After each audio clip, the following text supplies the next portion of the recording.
EMSനെ ഭയപ്പെടാത്ത ആളായിരുന്നു അച്യുതാനന്ദൻ. ആ അച്യുതാനന്ദൻ ഈ ചിന്താ ജെറോമിൻ്റെ വിമർശനം കേട്ട് അവിടെ നിന്ന് ഇറങ്ങിപ്പോയി എന്ന് എനിക്കിത് വിശ്വസിക്കാൻ പറ്റുന്നില്ല. ഇനി ചിന്ത അങ്ങനെ പറഞ്ഞു, അച്ചുമ്മാൻ അങ്ങനെ ഇറങ്ങിപ്പോയി എന്ന് വിചാരിക്കും. എങ്കിൽ തന്നെ കുറിപ്പിനെ പോലൊരാൾ മാതൃഭൂമിക്ക് കുറിപ്പ് എഴുതുമ്പോൾ ഇത് എഴുതാൻ പാടുള്ളൂ. എൻ്റെ അഭിപ്രായത്തിൽ പാടില്ല. അതൊക്കെ ക്ഷമിച്ച് കളയണം, മറന്നു കളയണം. മാത്രമല്ല, പാർട്ടി അച്ചടക്കം എന്ന് പറഞ്ഞൊരു സാധനമുണ്ടല്ലോ. പാർട്ടി ഫോറത്തിൽ നടന്ന വിമർശനം പുറത്ത് പറയുന്നത് ശരിയല്ല. ഇനി പുറത്ത് പറയുകയാണെങ്കിൽ തന്നെ അത് സത്യവിരുദ്ധമായിട്ട് പറയാൻ പാടുള്ളൂ. ഇപ്പോൾ ഈ നേരത്തെ പറഞ്ഞ ചെറുപ്പക്കാരൻ ഇങ്ങനെ ക്യാപിറ്റൽ പണിഷ്മെൻറ്റ് കൊടുക്കണമെന്ന് ഞാൻ പ്രസംഗിച്ചു എന്ന് തെളിയിക്കാമോ? നിങ്ങളതിൻ്റെ വോയിസ് റെക്കോർഡോ അല്ലെങ്കിൽ ദൃശ്യങ്ങളോ ഹാജരാക്കാമോ എന്ന് TV വെല്ലുവിളിച്ചതിൻ്റെ പിറ്റേ ദിവസം രാവിലെ സമ്മേളനത്തിൽ പങ്കെടുത്തുകൊണ്ടിരുന്ന ഒരു പ്രതിനിധി എന്നെ വിളിച്ചിട്ട് പറഞ്ഞു, ഇവർ ഇത്ര ക്യാമറയാണെന്ന് ഇപ്പോഴും മനസ്സിലായി, പ്രസംഗിച്ചപ്പോൾ ഇത്ര ഉണ്ടാവുമെന്ന് വിചാരിച്ചില്ല.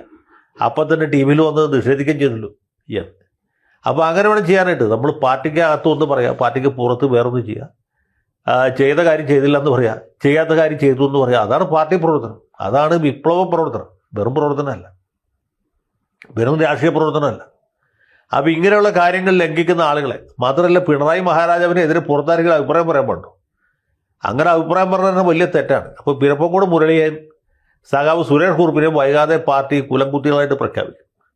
പിന്നെ വെട്ടിൻ്റെ കാര്യം അത് പിന്നെ കമ്മിറ്റി കൂടി പിന്നീട് തീരുമാനിക്കും. ഏതായാലും മുരളി സഖാവ് തിരുവനന്തപുരത്തും കുറുപ്പ് കോട്ടയത്തും ആയത് ഭാഗ്യം.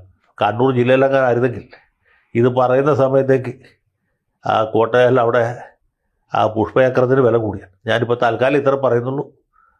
രക്തപതാക സിന്ദാബാദ്, രക്തസാക്ഷികൾ സിന്ദാബാദ്.